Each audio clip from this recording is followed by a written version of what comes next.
안녕하세요. 사연 읽어주는 남녀입니다. 오늘도 와주셔서 감사드리며 그럼 오늘의 사연 바로 시작하겠습니다. 제 남편은 원래 출장이 잦은 사람이었습니다. 늘 그랬던 터라 그날도 별 의심은 없었죠. 다만 짐을 싸는 남편의 표정에서 묘한 설렘 같은 걸 발견했어요. 출장 가면서 저렇게 행복할 일이 뭐가 있나 싶어 잠시 이상하다는 생각이 스쳤지만 저도 제 일이 바빠서 금세 잊혀졌죠. 그 사이 남편은 짐을 챙기더니 급히 집을 나갔어요. 그러고 나서 불과 1시간도 채 되지 않아 남편에게서 전화가 걸려왔죠. 여보, 지금 내 방 노트북 켜져 있지? 절대 건드리면 안 돼. 내 노트북 건드리면 나 진짜 제대로 망하니까 건드리지 마. 왜?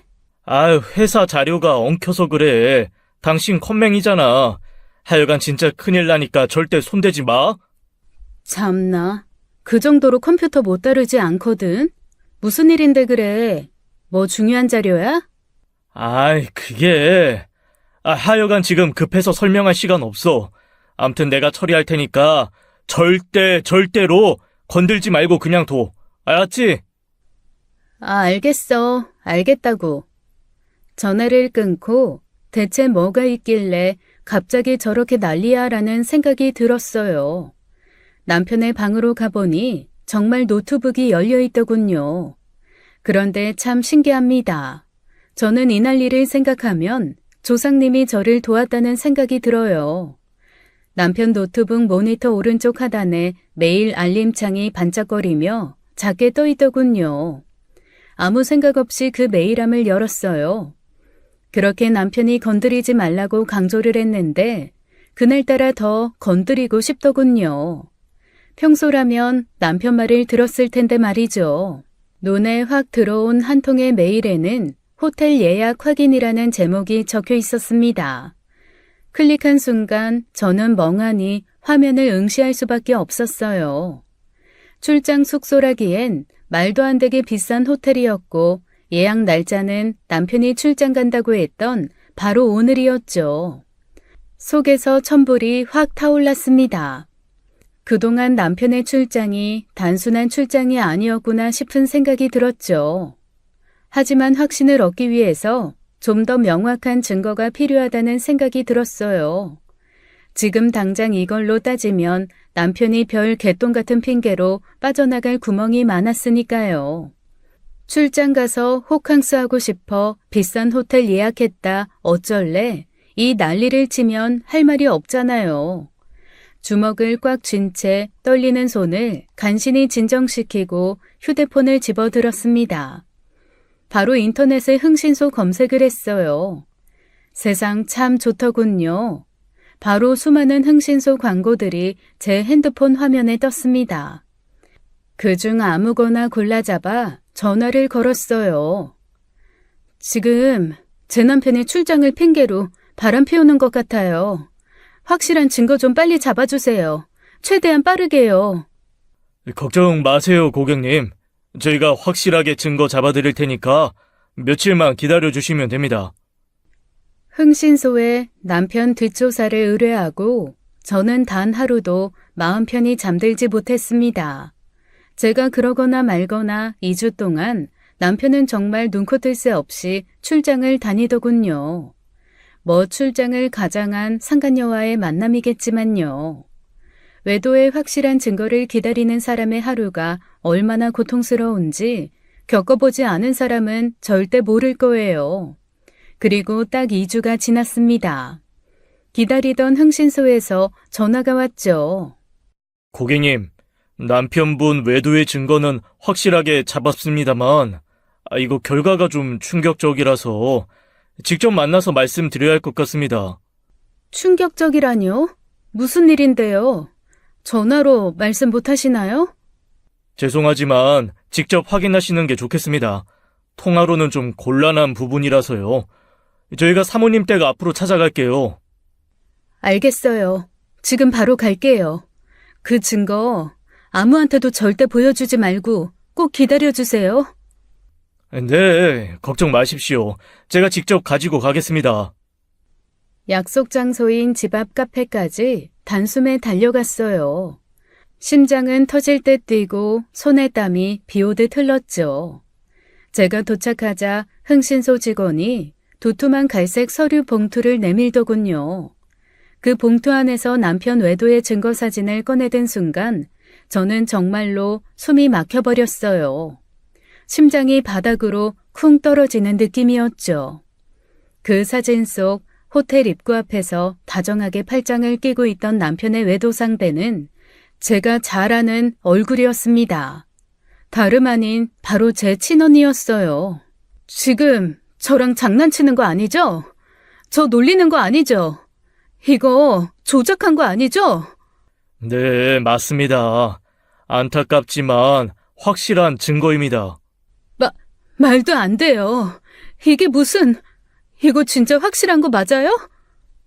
고객님, 가족끼리 이런 일이 생각보다 흔합니다. 저도 참 안타깝지만 현실이에요. 마음 단단히 먹으셔야 합니다. 와, 정말 너무 기가 막히니 그냥 웃음만 나더라고요. 살면서 겪은 그 어떤 분노보다 그때 최고로 열이 받았던 것 같아요. 분노와 배신감이 정말 뼛속 깊숙이까지 파고들더군요. 이때 제게 든 생각은 하나뿐이 없었습니다. 반드시 이 두 사람에게 돌이킬 수 없는 지옥을 보내버리고 나도 따라가겠다고요. 피해 복수를 결심했어요. 그날 이후 저는 어떻게 하면 이놈들에게 회복 못할 복수를 할 수 있을지 고민을 했습니다. 남편과 친언니의 더러운 외도를 확인한 뒤로 머릿속엔 오로지 그 둘이 뒤엉켜 있을 역겨운 생각만 가득했어요. 그리고 오래지 않아 제게 기회의 날이 왔죠. 추석이었고 친척과 가족들이 제 친정에 다 모이는 날이었어요. 저는 모두가 한자리에 모였을 때 남편과 언니의 더러운 맨 얼굴을 공개하며 화끈하게 복수하기로 마음을 먹었습니다. 친척들이 거실에 둘러앉아 과일을 먹으며 담소를 나누고 있던 그때 저는 조용히 거실 TV 앞에 다가갔어요. 친정아빠 생신이라고 남편이 선물해준 대형 TV였죠. 저는 바로 TV 뒤편에 있는 USB 단자에 준비해온 USB를 꽂고 리모컨을 집어들었어요. 자, 여러분, 제가 오늘 아주 특별한 영화를 하나 준비했거든요. 잘 봐주세요. 눈 크게 뜨시고요. 애틋한 사랑 이야기예요. 너무 놀라시지 않게 미리 마음 단단히 먹으시고요. 어? 여보, 뭐 하는 거야? 갑자기 무슨 영화? 얘가 또 뭔 일을 벌이려고 이래? 손님들 많은데 정신 사납게 하지 말고 가만히 좀 있어. 갑자기 무슨 영화 타령이야? 아이고, 가만히 있어봐. 재미있는 건가 보지. 여보, 어른들 계신데 장난 그만하고 뭔데 그래, 어? 왜? 겁나? 자기가 나올까봐? 어? 그게 무슨 소리야? 내가 왜 나와? 어머, 얘가 진짜 왜 이래 정말? 모두의 시선이 저에게 집중되었죠. 저는 신경 쓰지 않고 USB에 준비해둔 동영상을 재생시켰습니다. 이윽고 대형 TV 화면에는 남편과 친언니가 함께 호텔로 들어가는 장면, 차 안에서 둘이 반쯤 발가벗고 서로를 핥아주는 장면, 길에서 남편의 중요 부위를 언니가 만지는 장면 등 절대로 빠져나갈 수 없는 외도의 증거들이 생생히 흘러나왔죠. 그 순간 모두의 입이 떡 벌어졌어요. 작은 어머니들과 고모들은 비명을 질렀고 아빠는 자리에서 벌떡 일어나 남편에게 다가가 남편을 주먹으로 후려치셨습니다. 엄마도 도저히 믿을 수 없다는 표정으로 친언니 뺨을 때리셨죠. 아이고 이 천하의 몹쓸 것들아. 남자가 세상에 널렸는데 하필이면 네 동생 남편이야? 네 눈엔 동생이 안 보였어? 네가 진짜 사람 맞냐? 이 미친 것아. 엄마, 제발.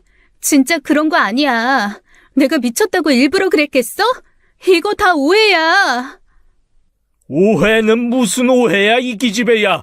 이게 영상까지 뻔히 나온 마당에 오해라는 말이 네 주둥이서 나오냐? 내가 오늘 당장 너희 둘을 요절내지 않으면 내 성을 갈겠다. 장인어른, 잠시만요. 이거 영상이 좀 과장된 부분이 있어서 그런데요. 이 자식이 과장 좋아하시네. 네가 배우야? 이게 연기로 보여? 사람이 아주 뻔뻔해가지고 당장 입 닫고 꼴도 보기 싫으니까 내 집에서 썩 꺼져. 그게 아니라 사실은 지온이가 먼저. 너 지금 뭐라고 하는 거야? 이제 와서 나한테 떠넘기겠다고? 어이가 없어서 진짜. 얘네가 이제 와서 서로 물어뜯기야? 당장 나가. 어디 얼마나 더 추해지나 보자. 거실은 그야말로 난장판이 되었습니다. 온 친척이 들고 일어나 남편과 언니를 욕했죠. 언니는 울고 남편은 아빠와 작은 아버지들에게 맞아 집에서 도망치듯 나가버렸어요. 저는 그 모습을 무표정으로 바라볼 뿐이었죠. 엄마는 언니에게 더 이상 너는 내 딸이 아니라고 선언하셨습니다. 결국 언니는 그날로 친정집에서 쫓겨났어요. 집으로 돌아온 저는 밤늦게 집에 돌아온 남편에게 분명하게 말했죠. 당신, 내가 꼭 기억에 남게 해줄게. 당신 인생 아주 박살내서 재활용도 못하게 만들어줄 테니까 딱 기다려. 어휴, 무서워라. 야, 네가 할 수 있으면 어디 한번 해봐라. 네가 뭔데 사람 인생을 박살내니 말이야. 나도 이제 이판사판이야. 너만 이판사판이니? 나도 이판사판이야. 그 입이 얼마나 오래 갈지 두고 보자. 당신 끝까지 뻔뻔한 거 보면 존경스럽다 진짜. 아니 그럼 뭐 어쩌라고. 뭐 무릎 꿇고 빌기라도 해? 이왕 이렇게 된 거 너 하고 싶은 거 다 해봐. 나도 밑바닥까지 한번 가보지 뭐. 좋아. 그렇게 자신 있으면 법정에서도 그 멘트 꼭 날려줘. 판사님이 박수라도 쳐주시겠다. 그래, 끝까지 가보자고. 나도 아주 기대된다. 너랑 나랑 누가 더 잘 망하나 한번 해보자. 착하게 살던 제가 얼마나 무서운 사람이 될 수 있는지를 다음날 남편에게 보여주었어요. 다음날 저는 바로 남편 회사로 익명의 우편물을 보냈죠. 그 안에는 남편과 제 언니가 호텔에 드나들며 추잡한 행각을 벌인 사진과 영상이 담긴 USB가 들어있었어요. 회사 내 윤리 규정을 위반한 남편에 대해 엄중한 징계를 요청한다는 간단 명료한 편지도 함께해요. 그리고 일주일 후 전화 한 통이 왔어요. 다름 아닌 남편 상사의 아내분이었죠. 평소에 친분이 있던 터라 그분이 제게 회사 내 소식을 전해주더군요. 민석 씨 얘기 들었어요? 아직이요. 무슨 일 있어요? 지금 회사가 발칵 뒤집어졌어요. 민석 씨 외도 사실이 회사에 다 알려져서 결국 정직 처분까지 받았다네요. 그래요? 생각보다 빨리 터졌네요. 뭐 예상한 일이라 놀랍지도 않아요. 그래도 다행스럽게 그 회사에는 정상적인 사고를 가진 경영진들이 있네요. 정말 몰랐어요. 그렇게 멀쩡하게 생긴 양반이 그럴 줄은. 진짜 사람 겉만 보고는 모른다니까요. 뭐 더 재밌는 소식도 기다리고 있을 테니까 기대하세요. 이게 끝이 아니거든요. 어머, 무슨 더 큰일이 남은 거예요? 이제 있게 만들어야죠. 사람은 죄 짓고 절대 편하게 못 살아야 돼요. 특히 제 남편 같은 인간은요. 아휴, 그러게 왜 바람을. 그것도 자기 아내 언니랑 그럴 생각을 어떻게 해요? 미친 사람이 따로 없지. 민석 씨 이제 끝났네요. 끝났어. 남편은 결국 정직 처분을 받았고 회사 내부에서도 철저하게 왕따를 당했다고 해요. 이건 이혼 후에 나중에 듣게 된 이야기이지만 이 사건으로 결국 남편은 회사에서 더 이상 버티지 못하고 지 스스로 사직서를 냈다고 하더군요. 아무튼 그때 저는 그 소식을 듣고 곧바로 변호사를 만나 이혼 소송과 위자료 소송을 준비했습니다. 남편은 이혼 소장을 받고는 미친 듯이 저한테 전화를 하며 난리를 피웠죠. 너 지금 뭐 하는 짓이야? 네가 회사에 찔렀지? 왜? 부끄러워? 너 같은 인간이 부끄러움을 알고 있다는 게 난 참 신기하다. 아니다. 부끄럽진 않은데 밥줄이 끊겨서 그런 건가? 됐고, 야, 너 소장 보냈더라? 미쳤냐? 그냥 좋게 합의해서 깔끔하게 끝나면 될 걸 가지고 굳이 이렇게 일을 벌여야 속이 시원하냐? 어? 이게 얌전한 줄 알았더니 독한 년이네? 너 진짜 이 정도로 치졸하게 나올 거야? 그럴 거야. 깔끔? 합의? 치졸? 와, 진짜 어이가 없어서 말이 안 나온다.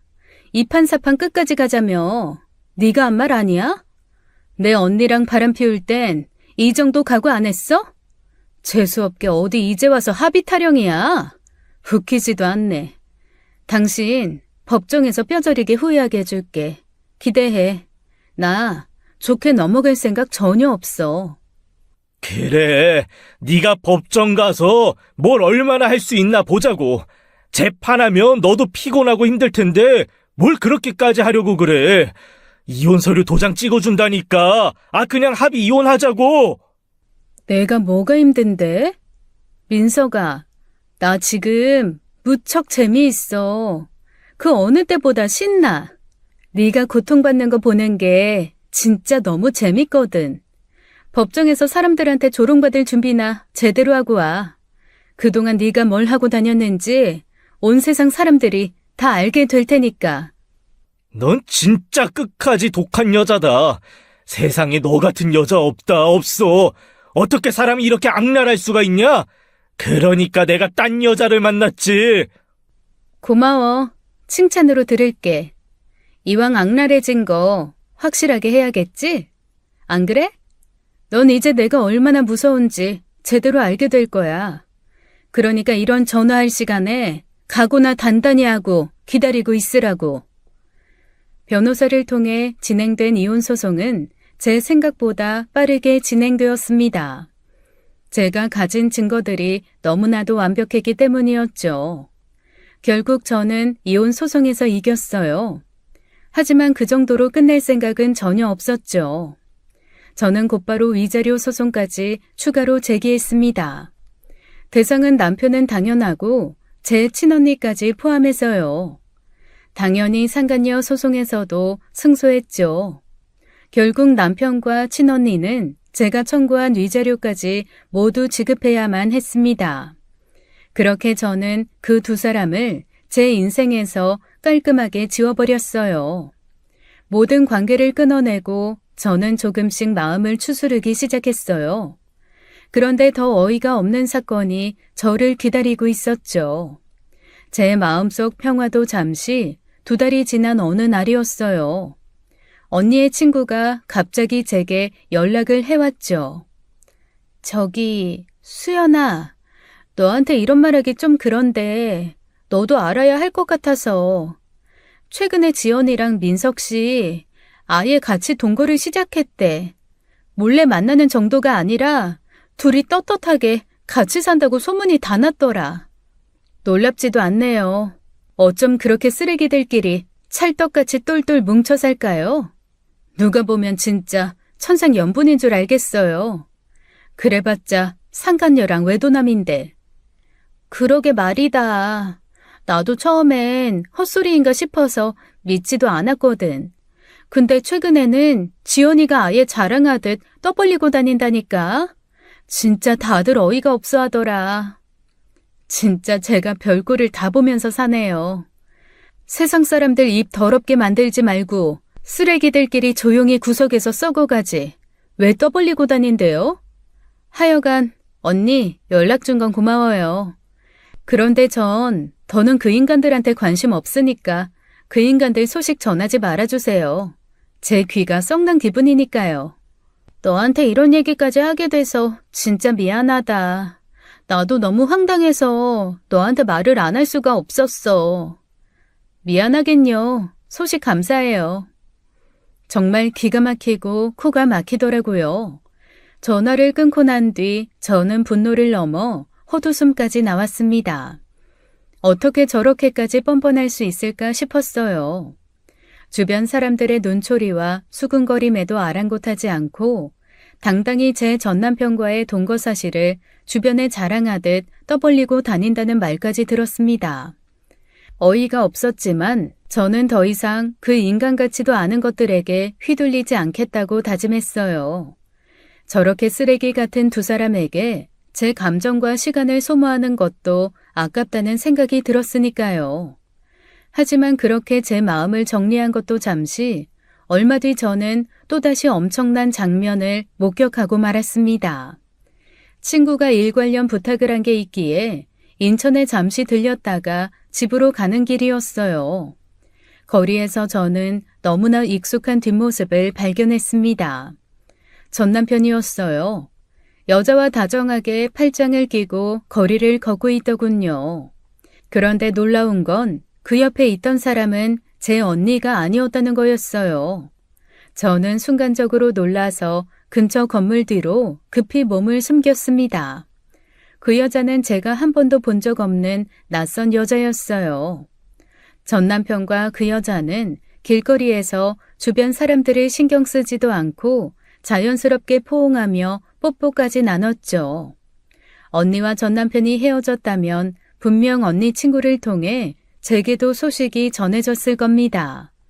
무엇보다 동거를 시작한 지 얼마 안 된 시점이었기에 그 바퀴벌레 둘이 헤어졌을 가능성은 크지 않았죠.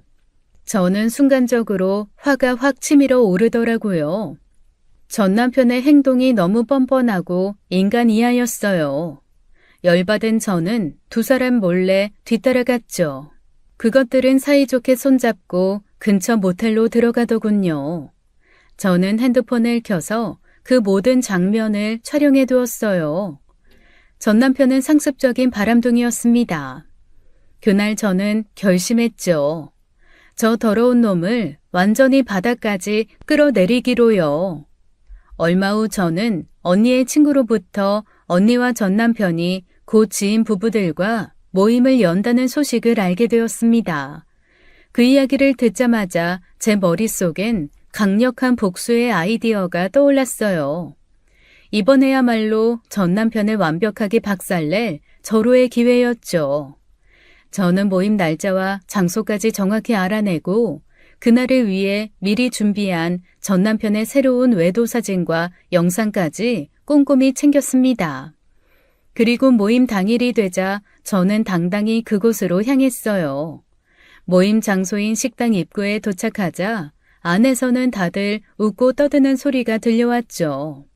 저는 숨을 고르고 가게 안으로 당당히 들어갔습니다.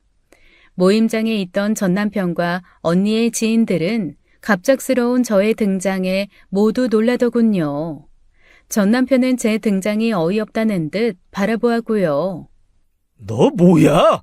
네가 여길 왜 와?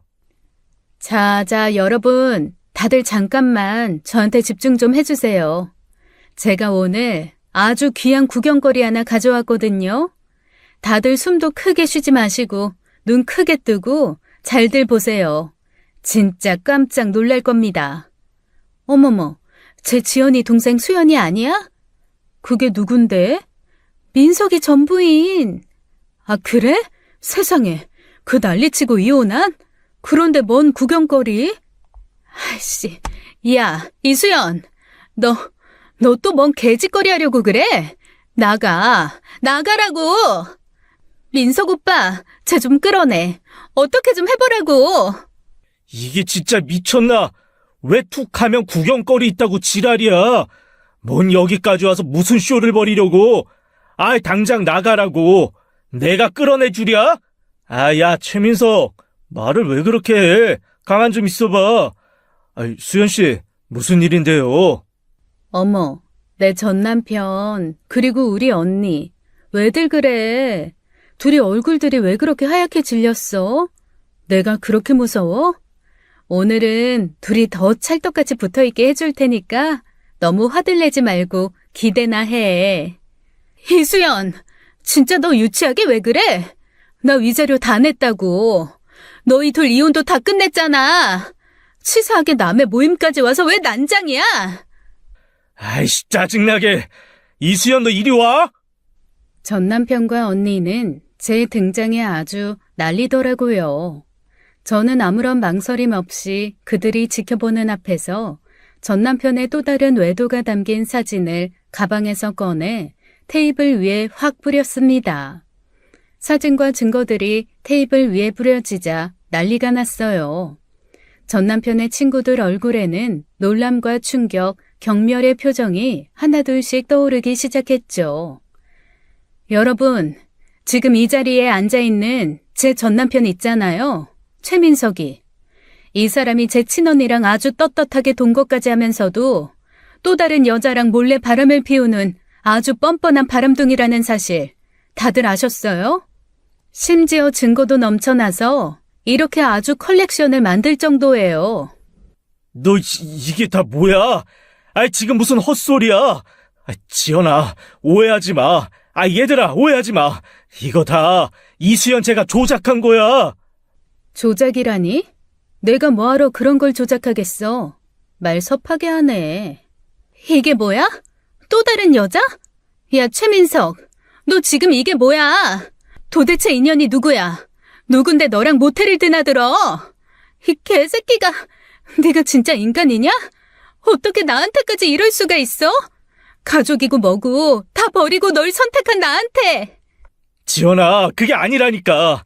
제발 내 말 좀 들어. 이 여자 말 다 믿지 말고. 와, 진짜 최악이다. 아니, 한 명도 아니고 둘이나 속이고 양다리를 걸쳐? 너 진짜 여자의 환장한 미친놈이구나.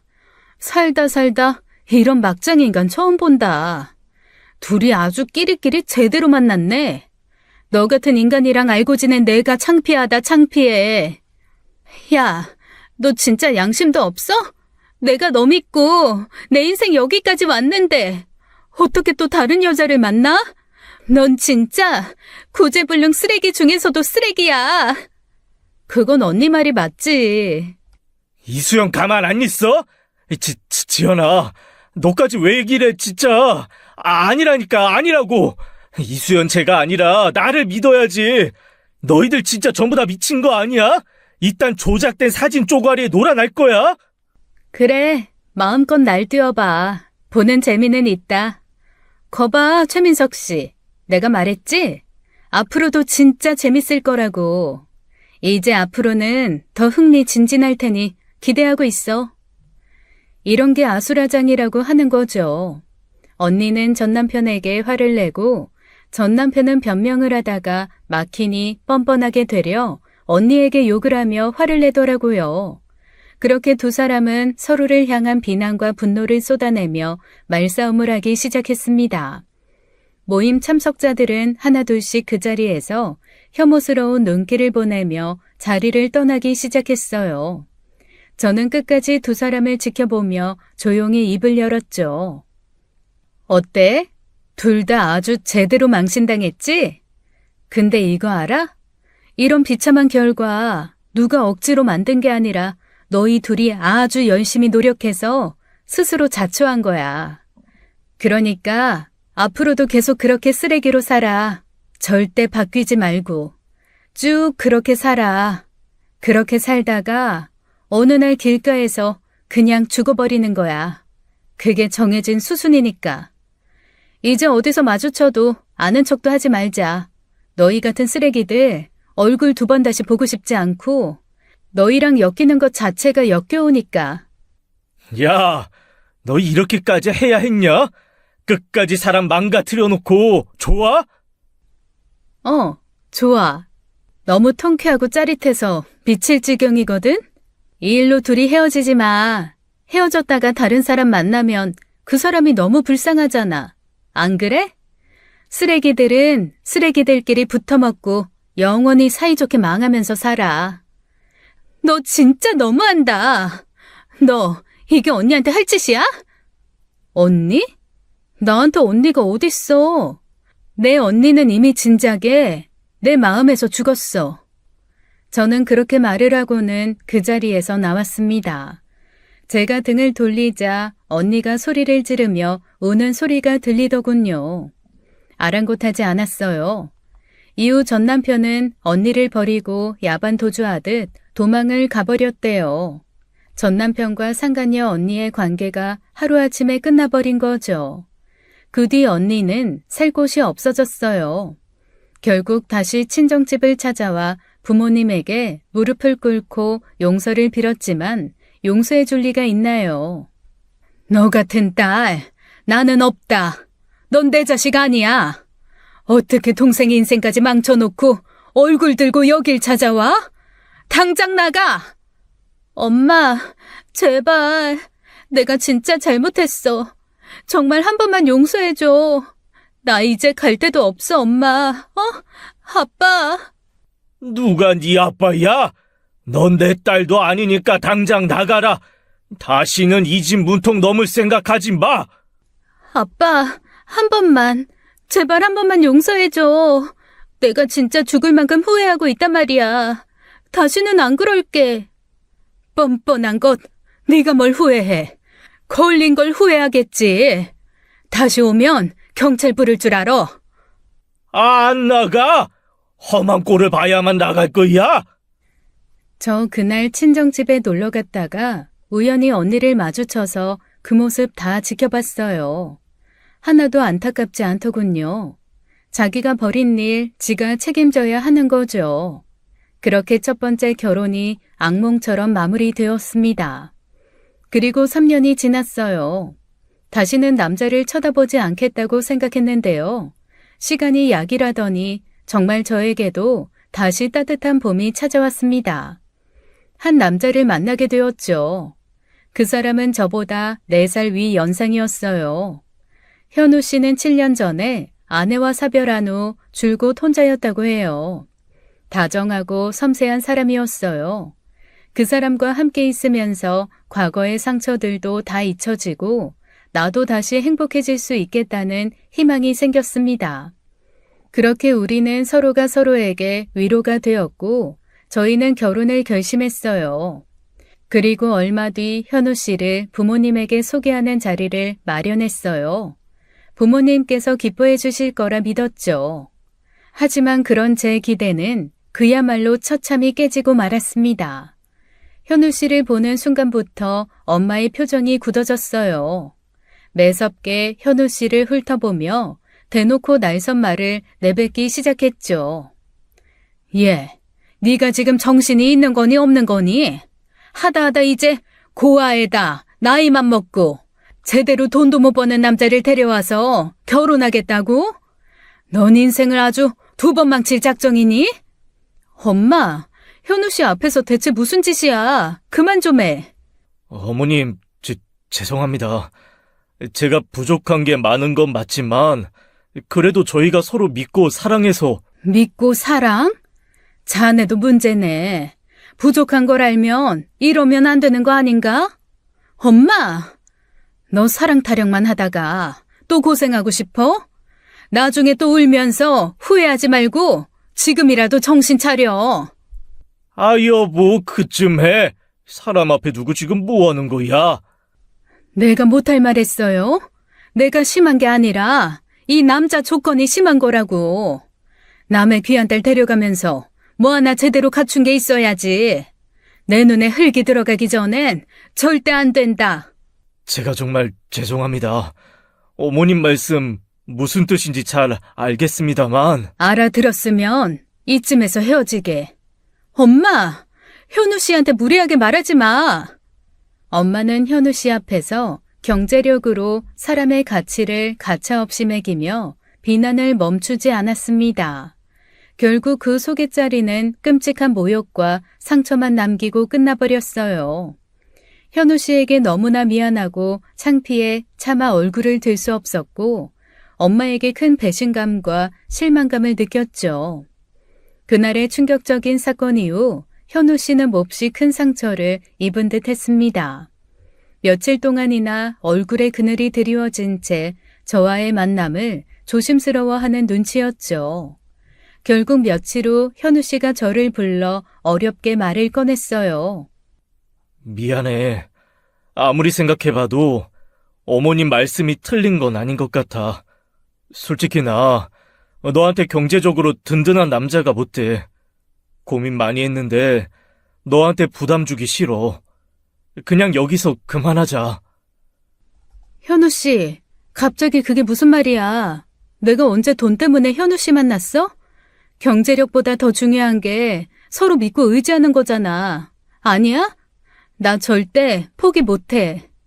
그냥 내가 욕심 부렸던 것 같아. 정말 미안하다. 현우 씨는 자신의 부족함 때문에 제가 친정엄마와 갈등하는 것이 너무 괴롭고 미안하다고 했습니다. 게다가 엄마는 만약 현우 씨와 제가 결혼한다면 영원히 모녀 관계를 끊겠다는 최후의 통첩까지 던져놓은 상태였죠. 그런 상황 속에서 현우 씨는 더욱 힘들어했고 결국 저에게 헤어짐을 얘기한 것이었어요. 하지만 저는 결코 그렇게 끝낼 수가 없었죠.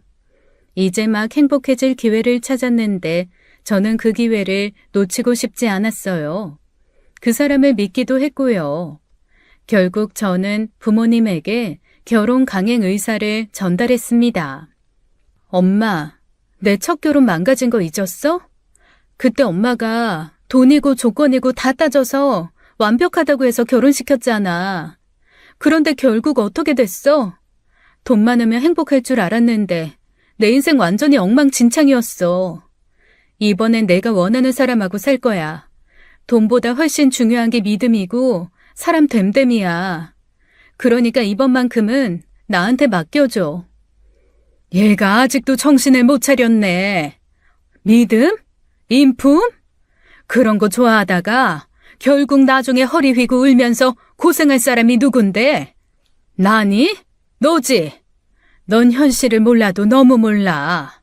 결국 돈 없으면 행복이고 뭐고 다 사라지고 고생길 뿐이야. 난 절대로 이번만큼은 못 물러서 내 딸 2번 울리는 꼴 죽어도 못 봐. 저는 엄마가 말하는 돈과 경제력이 진정한 행복의 기준이 아니라는 것을 분명히 밝혔습니다. 그리고 현우 씨와의 결혼을 반대한다면 저는 더 이상 엄마의 뜻을 따르지 않겠다고 선을 그었어요. 그럼에도 엄마는 끝까지 저를 이해하려 하지 않았죠. 헤어지자는 말을 한 이후 현우 씨는 저에게 연락을 하지 않았습니다. 제 연락도 피하기 시작했고요. 저와의 결혼을 포기하겠다는 그의 말이 자꾸만 떠올라 저는 잠도 잘 수 없었어요. 며칠 후 저는 현우 씨를 따로 만났습니다. 며칠 만에 살이 빠지고 까칠해진 그의 얼굴을 보니 가슴이 아팠어요. 밥도 안 먹었어? 얼굴이 왜 그래?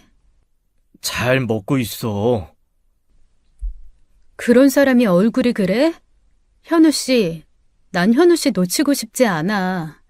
그러니까 내 손 절대 놓지 마. 우리 끝까지 함께해, 어? 내가 부족한 탓에 네가 가족까지 잃으면 나 평생 너 볼 면목이 없어질 것 같아. 그건 현우 씨가 미안해할 일 아니야. 이건 내 선택이야. 제발 혼자 고민하지 말고 나랑 같이 가자. 어머님 마음도 이해가 가니까 네가 이러는 거 보면서 마음이 편하지가 않아. 네가 상처받는 게 난 제일 싫거든. 내가 상처받는 순간은 현우 씨 놓는 순간이야. 지금 내가 원하는 건 오직 당신이라고. 그러니까 제발 내 마음 믿고 따라와줘. 우리 꼭 행복해질 수 있어. 알잖아. 저는 그의 손을 단단히 잡으며 다시 한번 말했습니다. 그 어떤 시련이 와도 함께 하겠다고요. 그러니 제 손을 놓지 말아달라고요. 현우 씨는 제 눈을 바라보며 한동안 말을 잇지 못했습니다. 그리고 조용히 고개를 끄덕였죠. 이후 저는 엄마가 던진 최후 통첩을 무시한 채 현우 씨와 결혼을 강행하기로 했습니다. 엄마와의 갈등을 해결하기는 어려워 보였지만 전 이미 마음의 결정을 내렸죠. 가족들이 다시 모인 자리에서 저는 분명하게 제 의사를 전달했어요. 엄마, 이번엔 엄마가 아무리 반대하고 협박해도 나 안 물러서. 결혼식 예정대로 진행할 거니까 더는 말리지 마. 이게 안 되면 안 되는 줄 알아. 네가 지금 하는 이 선택 반드시 피눈물 흘리면서 후회할 날이 올 거야. 절대 안 돼. 아유, 네 심정 아빠도 잘 안다. 그래도 네 엄마 말이 아주 틀린 건 아니야. 그러니까 고집 부리지 말고. 엄마, 아빠, 내 인생은 내가 선택하고 결정할게. 그에 대한 책임도 내가 질 거야. 제발 좀 나 믿고 지켜봐줘. 그리고 이거 엄마 아빠한테 부탁하는 거 아니야. 통보야. 뭐? 통보? 이게 정말... 그래, 네 마음대로 해. 나중에 후회하고 돌아와도 나한테 하소연하지 마. 절대 안 받아줄 테니까. 그럴 일 없어. 나 이제 누구보다 잘 살 거야. 마침내 저는 현우 씨와 결혼식을 올렸습니다. 현우 씨가 고아였던 탓에 결혼식은 조촐하게 치러졌지만 마음만큼은 어느 결혼식보다 더 따뜻하고 행복했어요. 엄마는 마지막까지 못마땅한 표정으로 결혼식장에 앉아 있었지만 저는 그것조차 개의치 않았죠. 엄마, 아빠, 앞으로 행복한 모습 보여줄 거예요. 감사해요. 이렇게 부족한 저를 믿어주셔서 감사합니다. 수연이에게 그리고 어머님, 아버님에게 죄송한 마음으로 최선을 다해 행복하게 살겠습니다. 그래, 이 마당에 내가 무슨 말을 더 하겠니? 뭐 알아서 잘 살아봐. 나중에 또 후회하는 소리는 절대들 하지 말고. 새 출발했으니 지난 일은 다 잊고 잘 살아라. 엄마랑 아빠한테 서운한 마음 다 풀고 부모 마음이 원래 다 그런 거야. 아빠가 응원할 테니 힘내고 잘 살아봐, 우리 딸. 그리고 우리 사위. 결혼식을 마친 뒤 현우 씨와 저는 본격적으로 새로운 삶을 시작했습니다. 하지만 그 당시엔 이 행복한 재혼 생활이 또 다른 예기치 못한 위기와 반전을 가져올 거라는 걸 상상조차 못했죠. 두 번째 결혼 후 처음 인연은 정말 꿈처럼 행복했습니다. 현우 씨는 변함없이 다정하고 따뜻했고 저는 이제야 진정한 행복이 무엇인지 느끼게 되었어요. 하지만 그 행복이 영원하지는 않았습니다. 결혼 2년이 지나고부터 현우 씨의 행동이 어딘가 조금씩 이상해졌어요. 평소 칼같이 귀가하던 현우 씨가 퇴근 후 집 앞에 차를 세워두고 휴대폰을 붙잡고 오랫동안 통화하는 모습을 제가 목격한 이후부터요. 현우 씨, 요즘 자꾸 누구랑 그렇게 통화를 오래 해? 혹시 무슨 일 있는 거 아니야? 나한테 말 못하는 일 있어? 아니야, 별일 없어. 그냥 아는 사람이랑 잠깐 얘기한 거야. 중요한 일은 아니야. 근데 최근 들어 자꾸 그러니까 내가 좀 걱정되잖아. 혹시 나 모르게 무슨 일 생긴 거 아니야? 그냥 지인이랑 가끔 연락하는 것뿐이야. 걱정하지 마. 지인 누구? 내가 아는 사람이야? 나한테 말 못하는 거 있으면 솔직하게 말해줘도 괜찮아. 그게... 걱정할 일 전혀 아니니까 신경 안 써도 돼. 알았지? 현우 씨의 반응에 저는 불안해졌습니다. 과거 전 남편 민석의 배신 때문에 이런 작은 행동조차 쉽게 넘길 수가 없었죠. 불안한 마음이 점점 커져갔고 저는 또다시 제 인생의 큰 그림자가 다가오는 듯한 불길한 예감에 사로잡혔어요. 며칠 뒤 현우 씨가 갑자기 저에게 조심스러운 표정으로 말을 걸어왔습니다. 평소와는 다른 심각한 표정에 저는 순간 불안해졌죠. 저기, 내가 아는 지인이 지금 좀 많이 힘든 상황이라서 그래. 내가 개인적으로 좀 돕고 싶은데 나한테 여유 자금 3천만 원 정도 있는 거 있잖아. 그거 좀 써도 될까? 지인? 누구? 근데 갑자기 3천만 원씩이나? 무슨 일인데 그렇게 큰 돈이 필요한 거야? 나한테 좀 정확하게 얘기해줘. 그게 자세히는 좀 말하기 어렵고 그냥 정말 친한 지인이 큰일을 당해서 그래.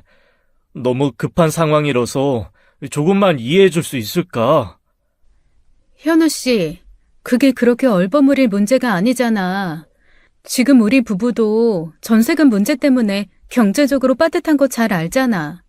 미안하지만 지금 그 돈 쓰는 건 좀 어려울 것 같아. 이번엔 안 될 것 같아.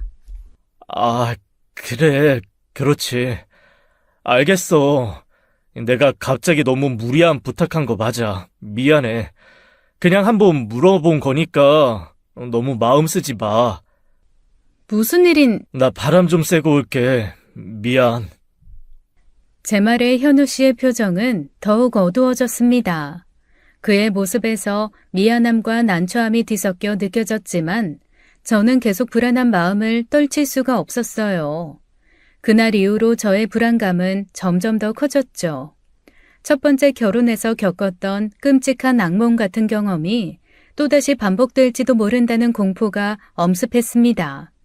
그렇게 불안감에 잠 못 이루는 날들이 이어지던 어느 날이었어요. 제 휴대폰이 울렸죠. 화면에는 최민석이라는 이름이 선명하게 떠 있었습니다. 전 남편이었어요. 전화를 받을 이유가 전혀 없었지만 갑자기 무슨 일인가 싶어 전화를 받았죠. 아이고, 어쩌냐? 들리는 소문 보니까 너 또 결혼 잘못한 모양이더라. 제대로 망했어. 두 번째 남편도 영 별로인 것 같은데. 아이고, 아주 기가 막힌 팔자다, 너도. 대단해. 너 할 일이 그렇게 없어? 남의 인생에 신경 꺼주고 네 앞가림이나 하세요. 그리고 제발 내 앞에서 완전히 사라져 줄래? 네 목소리 듣는 것 자체가 소름 끼치니까. 야야, 흥분하지 말고 내 말 좀 들어봐. 내가 너한테 아주 재미있는 얘기 하나 해줄까? 얼마 전에 말이야, 네 그 잘난 재혼남이 어떤 여자랑 모텔 들어가는 걸 내가 이 두 눈으로 똑똑히 봤다니까? 야, 너랑은 달리 취향이 아주 독특하더라. 뭐라는 거야? 헛소리 작작하시죠, 최민석 씨? 그리고 남의 사생활이나 훔쳐보면서 살고 있는 거야? 스토킹으로 고소해서 인생 더 꼬이게 해줄까? 정말 역겹다, 너. 다시는 연락하지 마. 끊어. 전화를 끊은 직후 전 남편에게서 문자가 왔습니다. 그 문자엔 사진 한 장이 첨부되어 있었어요. 사진을 본 순간 온몸이 그대로 얼어붙어 버렸습니다. 사진 속의 남자는 분명히 재혼한 남편 현우 씨가 분명했어요. 그런데 혼자가 아니었죠. 현우 씨는 어떤 낯선 여자와 허름한 모텔로 들어가고 있었습니다. 전 남편 말이 사실이었던 거죠. 또다시 배신의 악몽이 현실이 되어 눈앞에 나타난 것이었습니다. 손에 쥔 휴대폰이 부들부들 떨렸어요. 저는 참지 못하고 곧바로 짐을 싸기 시작했습니다. 사실 첫 번째 결혼에서 강한 척하며 이혼을 하긴 했지만 저라고 정신적 충격이 왜 없었겠어요. 스트레스가 극한까지 올랐었는데요. 전 남편이 제 친언니와 바람이 나서 했던 이혼이었기에 저에게 있어도 외도는 정말 상상도 못할 엄청난 트라우마로 자리 잡았거든요. 그런데 그토록 믿었던 재혼남 현우 씨의 배신에 저는 정말 정신을 차리기도 힘들더군요. 저는 떨리는 손으로 현우 씨에게 전 남편이 제게 보낸 사진을 전송했습니다. 그리고 전화를 걸었죠.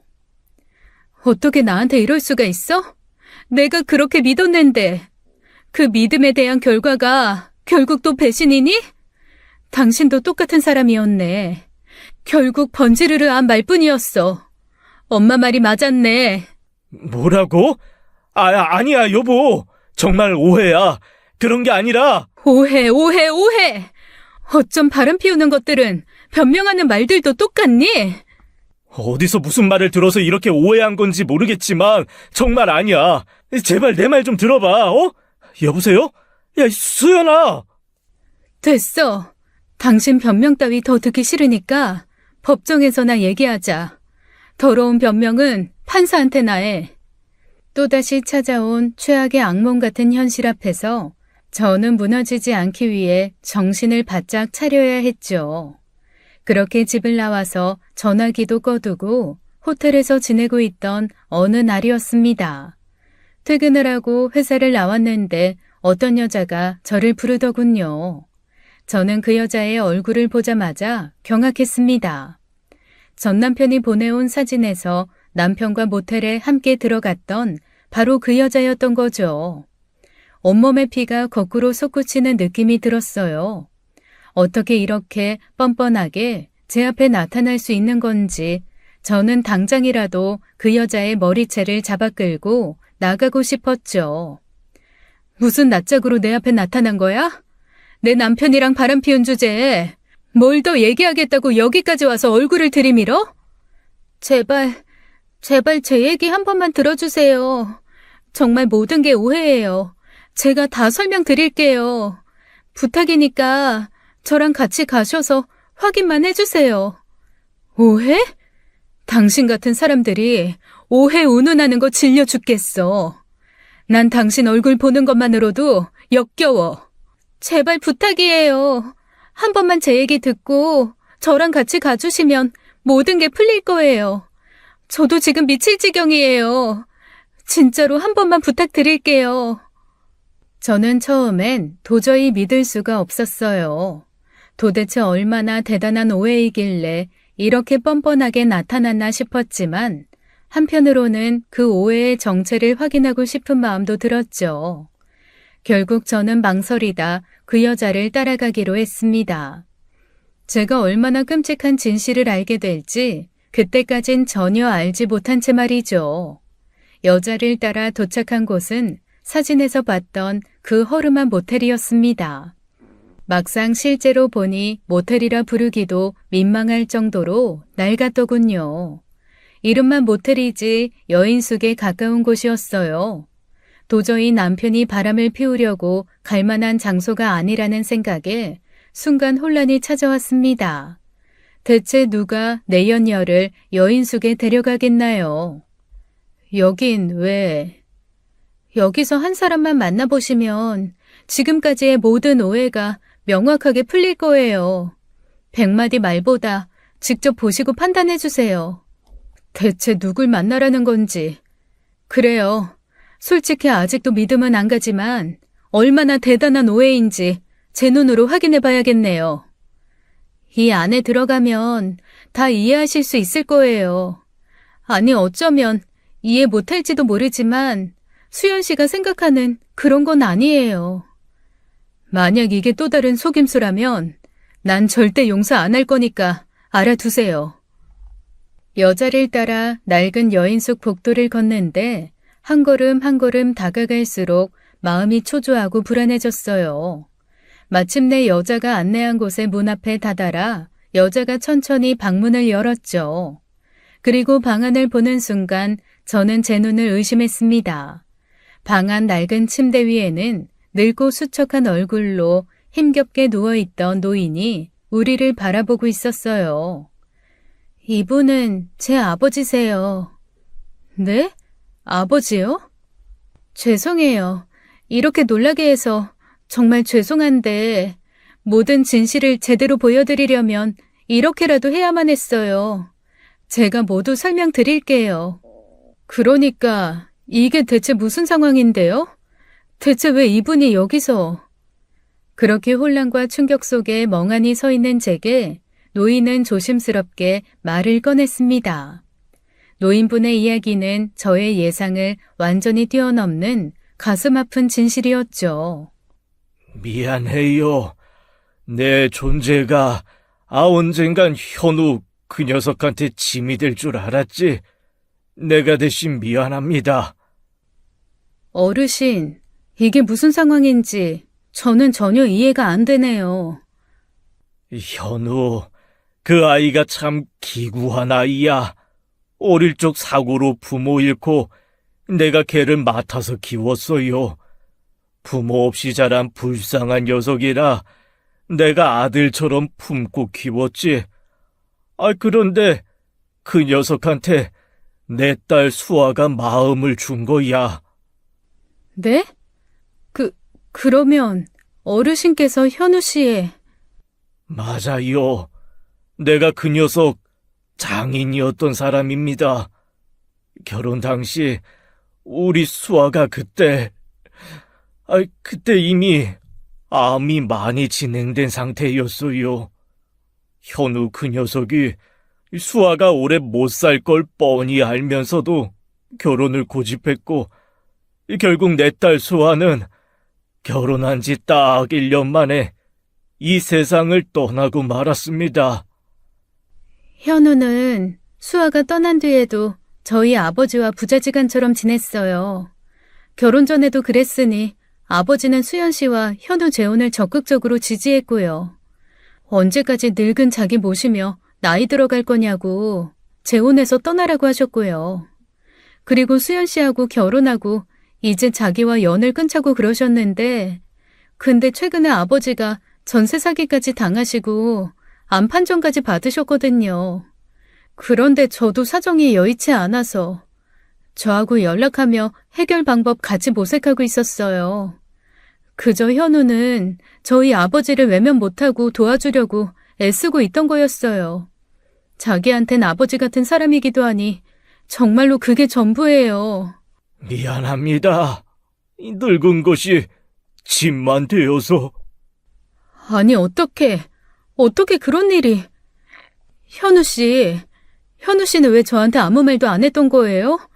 전 아무것도 모르고 혼자서 그 사람 의심하고 오해만 했는데. 현우는 자기 때문에 수연 씨에게 짐이 될까봐 차마 말을 못했던 것 같아요. 너무 원망하지 말아주세요. 이게 무슨... 남편의 전처형은 남편이 최근 저에게 여유자금 3천만 원 이야기를 꺼낸 것도 자신과 현우가 돈을 합쳐서 아버지가 머물 수 있는 작은 전셋집이라도 구해드리기 위한 노력이었다고 설명했습니다. 그 순간 저는 너무나 큰 충격과 죄책감으로 말문이 막혀버렸어요. 현우 씨가 그토록 힘들게 홀로 끌어안고 있던 진실을 왜 조금도 의심하지 않고 저는 지난 외도의 트라우마로 성급하게 그를 비난하고 상처를 준 건지 후회가 밀려왔죠. 남편의 전 장인이었던 그 노인과 헤어진 저는 그 즉시 떨리는 손으로 남편 현우 씨에게 전화를 걸었습니다. 전화가 연결되자마자 저는 무조건 만나자고 말했죠. 현우 씨, 나한테 어떻게 그럴 수 있어? 당신이 오해한 거야. 만나서 이야기를 해. 일단 만나. 우리 할 얘기가 참 많겠네. 그래, 알겠어. 지금 바로 갈게. 어디서 만날까? 현우 씨를 만나자마자 저는 그동안 왜 이런 중요한 일을 혼자 숨기고 말하지 않았냐며 강하게 따졌어요. 제 목소리는 원망과 미안함으로 떨리고 있었죠. 현우 씨는 당황하면서도 천천히 말을 꺼냈습니다. 이 모든 일이 자신이 사랑하는 저에게 짐이 될까봐, 또 제가 전처의 가족과의 인연을 불편하게 여길까봐 선뜻 말을 하지 못했다고 했습니다. 미안해. 내가 처음부터 솔직히 말하지 못한 건 그냥 네가 걱정할까봐 그랬어.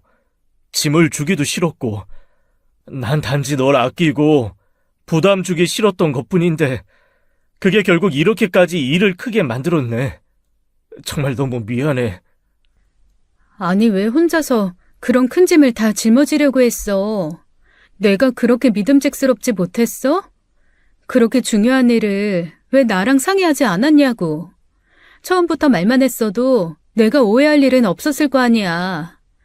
정말 너무 답답하고 속상해 죽겠어. 내가 바보 같았어. 괜히 혼자서 해결하려다가 너한테 더 큰 상처만 줬네. 정말 미안해, 여보. 용서해 줄 수 있을까? 현우 씨, 나도 너무 미안해. 내가 제대로 알지도 못하고 혼자서 다 판단하고 오해하고. 앞으로는 무슨 일이 있어도 제발 나한테 말해줘. 혼자서 절대 끌어안지 말고. 나 그거 너무 힘들어. 현우 씨는 고개를 숙인 채로 눈물을 글썽이며 저에게 너무 미안하다고 계속해서 말했습니다. 그 모습에 제 가슴도 아프고 복잡해졌어요. 이 모든 오해와 갈등이 결국 현우 씨가 저를 너무 아끼고 배려한 나머지 일어난 일이었다는 사실에 저는 더 큰 죄책감과 미안함이 밀려왔죠. 이제는 제가 그를 위로하고 다시 함께해야 한다고 다짐했습니다. 그날 저는 현우 씨 손을 꽉 잡고 앞으로는 절대 이런 오해와 상처가 없도록 서로에게 더 솔직하게 살자고 약속했어요. 그리고 저는 며칠 동안 진지하게 고민을 했습니다. 그리고 마침내 결심했어요. 현우 씨, 이제 더는 혼자 힘들어하지 말고 앞으로 그분은 내가 시아버님으로 생각하고 모실게. 당신 가족은 이제 내 가족이기도 하니까. 그러니까 제발 혼자 끙끙 앓으면서 고민하지 말고 나랑 모든 걸 함께 해줘. 나 정말 진심이야. 당신까지 고생시키고 싶지 않아서 혼자 참았는데 이렇게 내 입장까지 이해해주고 받아주니까 너무 고마워서 뭐라 말을 못하겠어. 미안하고 고마워. 나 정말 평생 잘할게. 그 후 저는 현우 씨의 전 처형과 함께 힘을 합쳐 저희 집 근처에 작은 전셋집을 얻었습니다. 그렇게 현우 씨의 전 장인을 그곳에 모시기로 했죠. 이후 저는 그분을 제 시아버지라 생각하며 모시기로 했어요. 저는 마치 친정아버지를 모시는 것처럼 정성껏 그분을 돌보았죠. 다행히 그분은 항암 치료를 잘 견디셨고 시간이 흐를수록 건강이 회복되어 갔습니다. 그리고 얼마 지나지 않아 우리 부부에게 또 하나의 기쁜 소식이 찾아왔어요. 제가 오랫동안 기다려왔던 임신 소식이었죠. 현우 씨, 아버님, 너무 기쁜 소식이 생겼어요. 저 임신했어요. 정말? 여보 진짜야? 세상에, 나 너무 기뻐서 무슨 말을 해야 할지 모르겠어. 정말 고마워. 정말 고마워. 나 같은 사람한테 이런 행복을 줘서 정말 고맙고 사랑해. 앞으로 내가 더 잘할게. 아이고 세상에, 정말 고맙다. 너무 고맙다. 앞으로 너희 둘이랑 귀한 아이까지 행복하도록 아내가 기도하마. 진심으로 축하한다. 모든 오해와 상처를 극복하고 나니 이전의 고통과 아픔도 차츰 희미해지더군요. 이제야 비로소 저는 진정한 행복을 찾은 것 같아요. 새로운 가족과 함께 서로를 위로하고 지켜주며 다시는 흔들리지 않겠다고 저는 다짐했습니다. 지금까지 사연 읽어주는 남녀였습니다. 끝까지 시청해주신 여러분 감사드리며 저희는 다음 사연으로 돌아올게요. 감사합니다.